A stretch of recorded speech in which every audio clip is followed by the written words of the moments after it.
Sa lahat ng gusto magtayo ng coffee shop business, ito ang mga dapat mong tandaan. Unang-una, lokasyon. Napaka-importante nun. Dapat malapit ka sa hospital, simbahan, city hall, or residential na kayang i-afford ang mga produkto mo.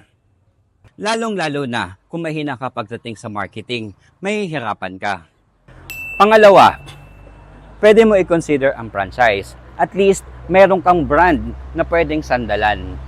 At meron silang sistema na susundan mo na lang at hindi ka na mahihirapan, hindi ka na mag-experiment.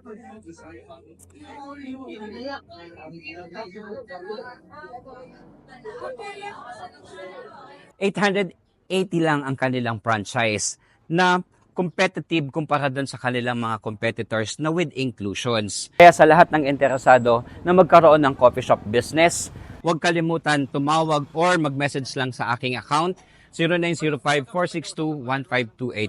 This is BP Chong. Tawag na, tutulungan kita.